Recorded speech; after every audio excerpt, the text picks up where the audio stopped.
তেজস্ক্রিয় মৌলের অর্ধায়ু এটি কোন তেজস্ক্রিয় মৌল এটি ভাঙার মধ্য দিয়ে অতেজস্ক্রিয় হয়, এটি আমরা জানি। সেটি অতেজস্ক্রিয় হওয়ার জন্য একটি মিনিমাম কিন্তু তার একটা সময়ের প্রয়োজন হয়। তা আমাদের সেই সময়টি কয়েক বৎসর না, কয়েক দশক না, এটি কয়েকশো বৎসর পর্যন্ত হতে পারে। এই মৌলটা অতেজস্ক্রিয় হওয়ার পরিমাণটা যদি অর্ধেক হয় তাহলে তখন একটি সময় লাগে, আর সেই সময়টাকে বলা হয় হলো তার অর্ধজীবন বা অর্ধায়ু। দেখো শব্দটি কিন্তু আমাদের বুঝতে এইরকম হলে পারছি। বেশি ভালো হতো, যেমন একজন মানুষের আয়ুষ্কাল হলো 100 বৎসর, তাহলে তার অর্ধায়ু হবে 50 বৎসর। হুম, তাহলে একটা পদার্থ ভাঙতে লাগে ধরো 50 বৎসর, তাহলে তার অর্ধায়ু কত হবে? 25 বৎসর। 25 বছর। এরকমই কিন্তু হলে ভালো হতো, কিন্তু বিষয়টা তা নয়। বিষয়টা করা হচ্ছে কি, একটু একটু ভেতরে আনার শর্ত দেওয়া হচ্ছে। সেটা হলো যে একটি পদার্থের মধ্যে মনে করো 1 লক্ষ পরমাণু আছে। কয় লক্ষ? 1 লক্ষ। তাহলে এই লক্ষ। 1 লক্ষ পরমাণুর মধ্যে অর্ধেক পরমাণু অতেজস্ক্রিয় হতে যে সময় লাগে, তার মানে 50,000 পরমাণু 50,000টা অতেজস্ক্রিয় হতে। অতেজস্ক্রিয় হতে যে সময় লাগে, সেই সময়কেই বলা হয় তার হলো অর্ধায়ু। বিষয়টা কিন্তু একটু পেঁচিয়ে দেওয়া হচ্ছে।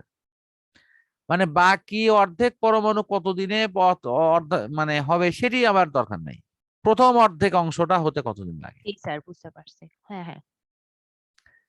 তার মানে এখানে আমাদের এই সংজ্ঞাটির সাথে সম্পর্ক কিন্তু সময়কে জুড়ে দেওয়া হয়েছে ওই পরমাণুর সংখ্যার সাথে। ওই পরমাণুর শুধু যদি লাইফের সাথে, অর্থাৎ লাইফ টাইমের সাথে যদি জুড়ে দিত তাহলে কিন্তু সংজ্ঞাটা সহজ হতো। তা দেওয়া হয়নি কিন্তু। মানে যদি বলতো যে অতেজস্ক্রিয় হতে যে সময় লাগে তার অর্ধেক সময়কে বলা হয় অর্ধায়ু, তাহলে তো সবাই পারতো। কিন্তু সংজ্ঞাটা কিন্তু তা নয়। সংজ্ঞাটাকে বলা জি স্যার, হচ্ছে যে অর্ধেক পরিমাণ ভেঙে যেতে যে সময় লাগবে। হ্যাঁ, এই এই একটু মানে ওই সময়টাকে একটু শর্ত যুক্ত করে দেওয়া আছে। আশা করি মূল বিষয়টি, কারণ ম্যাক্সিমাম ক্ষেত্রেই সবাই এই ভুলটাই করে। বলে অর্ধায়ু, তো আমি বলে হ্যাঁ, মানুষের তো অর্ধায়ু নয় বাবা, এটা এটা হলো তেজস্ক্রিয় মৌলের অর্ধায়ু। কাজেই মানুষের ক্ষেত্রে এটি বলা যায় যে তুমি বলে 100 বৎসর বাঁচবা, বলে না তাহলে 50 বছর হয়ে যাবে, মানে তোমার অর্ধেক অর্ধেক বছর হয়ে গেছে, মানে জীবনের অর্ধায়ু হয়ে গেছে। এটা ওই রকম নয়। আচ্ছা, এখন আমাদের অর্ধায়ুর ক্ষেত্রেও যে লেখচিত্রটি আছে, এটাও কিন্তু তোমার একই রকমই সিস্টেমে আছে, অর্থাৎ এটা অধিবৃত্তাকার লেখচিত্র। তো একটা জিনিস মনে রেখো যে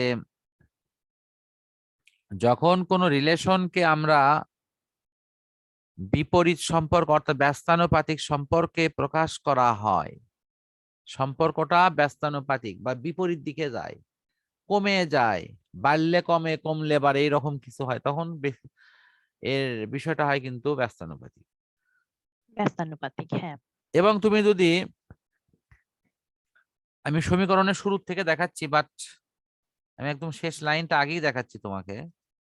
সেটি হলো এই যে অর্ধায়ুকে লেখা আছে টি হাফ ব্যস্তানুপাতিক 1/λ। কি ব্যস্তানুপাতিক না? 1 ভাগ করা আছে মানে কি ব্যস্তানুপাতিক না? জি স্যার। তাহলে ব্যস্তানুপাতিক রিলেশনের ক্ষেত্রে লেখচিত্র হয় হলো অধিবৃত্তাকার। তুমি কি জানো অধিবৃত্তাকার লেখচিত্র আর এটার সাথে গাণিতিক রুলস এর একদম কাটাই কাটাই করে মিল আছে? আমি দেখাবো কি একটা? জি স্যার। আচ্ছা, দেখাই আমি। আমি মানে এগুলো নিয়ে আসলে ওই যে বললাম মানে মানে একটু ভেতরে খুঁটিয়ে খুঁটিয়ে না দেখা পর্যন্ত আমার ওই মানে গাণিতিক জিনিস দেখলাম, বুঝলাম, কিন্তু তারপরেও মনে হয় যেন একটু একটু প্রমাণ পেলে ভালো হতো। আচ্ছা দেখো, প্রথমত ব্যস্তানুপাতিক রিলেশনটা কি? আমরা হয়তো লিখি এ ব্যস্তানুপাতিক 1/b।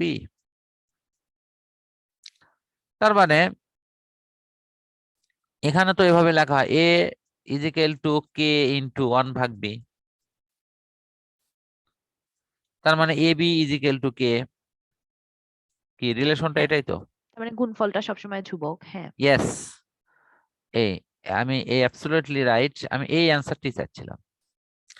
ব্যস্তানুপাত মানে গুণফল ধ্রুবক, তাহলে সমানুপাত মানে কি এক কথায় বলবো কি ভাগফল ধ্রুবক। ভাগফল ধ্রুবক। ব্যাস, হুম, আমার উত্তরটাই আমি পেয়ে গেছি। তাহলে আমি যে রিলেশনই তৈরি করবো, এই রিলেশনে যেমন গুণফল যেন ধ্রুবক থাকে, তাহলে আমি রিলেশনটা এভাবে লিখি নাকি, 2 সমানুপাতিক হলো তোমার 1/6। তাহলে 2 কে যদি 3 করি তাহলে এটি কত হবে, কত? 1/4 না?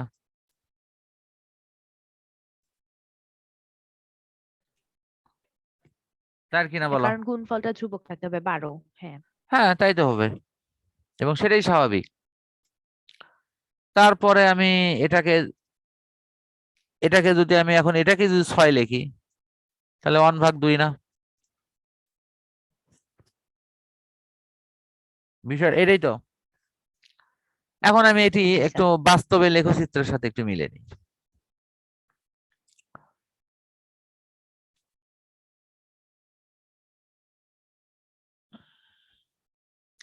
আমার হাত দেখান তো, কিছু মিলবে কিছু মিলবে না, তারপরে যাই হোক মোটামুটি মিলিয়ে হবে। এই যে দেখো, এখানে এসে মনে করো এই জায়গাতে একটা রেখা টানলাম, এখানে একটা রেখা টানলাম। এখন তুমি বলো, এটা 2, এটা এটা কি ওয়াই অক্ষের দিকে না? এটা কি এক্স অক্ষের দিকে না? ঠিক তো? আহ, হ্যাঁ, একটা তো এক্স অক্ষ, জি একটা স্যার। ওয়াই অক্ষ, এই তো ঘটনা। হুম হুম। আমি ধরো এটা যখন 2 লিখলাম তখন এই দিকে কত, 6 না? দেখো তো এই মানটা।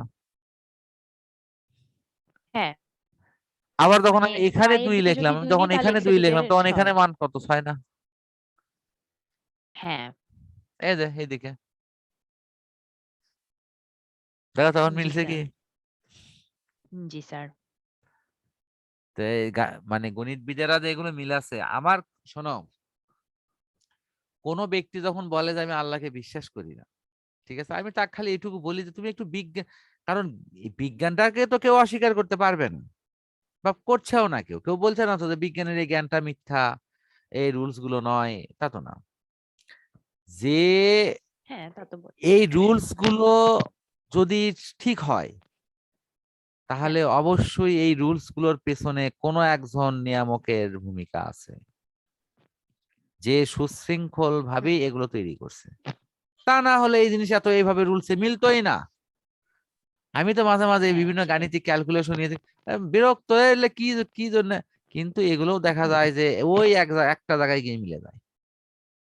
দেখবে হ্যাঁ সেখানে জ্যামিতির সাথে ওই বীজগণিত মিলিচ্ছে, বীজগণিতের সাথে ত্রিকোণমিতি মিলিচ্ছে, ত্রিকোণমিতির সাথে তোমার ওই ক্যালকুলাস মিলিচ্ছে, মিলতেইছে, এবং সেটার বাস্তবের সাথে মিলেও যাচ্ছে। হুম। তাহলে এই রুলস গুলো যেহেতু মিলছে, সুতরাং এই রুলস গুলো তৈরি অবশ্যই করার একজন কারিগর আছেন, যিনি এটি আগেই তৈরি করে ফেলছেন, আর সেটিকেই আমরা শুধু আবিষ্কার করে যাচ্ছি। যা হোক, মহান আল্লাহ তাআলা জ্ঞানের মালিক, আমরা হয়তো অতি সামান্য টুকরা কিছু হয়তো পাইছি, আরো যদি কিছু উনি দেন দয়া করে তো পাবো। এখন দেখো, আমি মনে হয় আমাদের আহ একটু একটু গাণিতিক ক্যালকুলেশন অংশটা তোমাকে দেখাই। এটা যেহেতু তোমার গণিতে কোনো প্রবলেম নাই, এই জন্য আমি তোমাকে দেখাচ্ছি অবশ্য, কারণ অনেকের ক্ষেত্রে গণিতটা একটা স্কিপ করে দেওয়া হয়। এটা হলো আমাদের, আমরা জানি এটা, এই রিলেশনটা যখন টি সমান যখন হাফ, তখন এই যে এন, এই যে অক্ষত পরমাণুর সংখ্যা, এটা কি তখন হ্যাঁ n0/2 না? জি কারণ স্যার। এই যে টি সমান হাফ মানে কি, অর্ধায়ুর হ্যাঁ ক্ষেত্রে, কারণ আমরা অর্ধায়ুর তো ক্ষেত্রে। সংজ্ঞাটা দিছি ওইভাবে যে হ্যাঁ, হ্যাঁ, অর্ধেক সংখ্যক পরমাণু ধ্বংস হয়ে যাবে। যখন আমি অর্ধায়ু লিখবো তখন তো আমাকে ওটা টি সমান ওটাই লিখতে হবে। তাহলে এ যখন এই যে এন এন নট, তাহলে এই যে এন নট দিয়ে এখানেও ইকুয়েশন হলো, এখানেও ইকুয়েশন হলো, তাহলে উভয় পাশ থেকে কি এন নটটা কেটে যাচ্ছে না? হ্যাঁ কেটে যাওয়ার পর এখানে যেটা থাকে সেটার একটা নর্মাল ক্যালকুলেশন, এই যে পাওয়ার ই কে তুলে দেওয়া হলো এই যে লন দিয়ে, ঠিক আছে? হ্যাঁ তাহলে এলেন আসলো। তারপরে জি এখানে স্যার। ভাগটাকে এখানে লনের নিয়মে বিয়োগ আকারে লিখতে হয়, তাই লেখা হচ্ছে। হুম। আর লন 1 সমান কত? 0। 0 সেইভাবে মানে মাইনাস, এখানে করে, যোগ হ্যাঁ করতেছি, সেভাবে মাইনাস মাইনাস করে কাটা। আমরা এখানে প্রয়োজনীয় যে মানটি পেয়ে যাচ্ছি, এখানে লগ টুর মান ওদের লগ সারণী থেকে লেখা হচ্ছে, এটা করে দিয়ে এই যে মূল মান আসলো। তাহলে এখন 0.693 এটা তো একটা ধ্রুব রাশি, সেই ধ্রুব রাশি হ্যাঁ। তুলে দিলে কি এটা সমানুপাতিক সম্পর্ক হয়? জি স্যার। আশা করি হ্যাঁ। মূল বিষয়টি ক্লিয়ার, ঠিক তো? জি স্যার, ক্লিয়ার। আচ্ছা, আসলে এর পড়া কিন্তু খুব মজার পড়া, কিন্তু মানে যাই যেটাই বলুক আমার ভালোই লাগে এগুলো।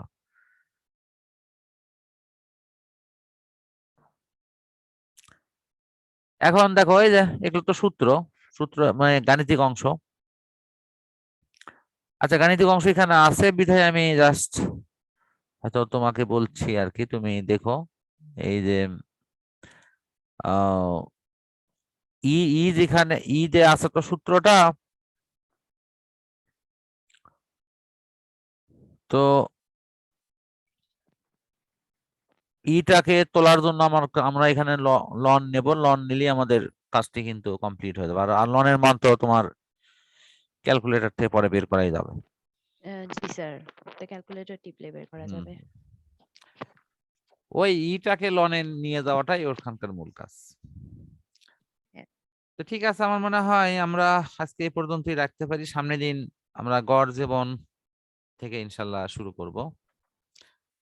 তো জি এরপরে স্যার। তোমার ওই আহ ইয়ে থেকে ভেক্টরের অংশ থেকে ইনশাল্লাহ স্যার পরে প্রশ্ন কথা ব্যাংক। বলবো।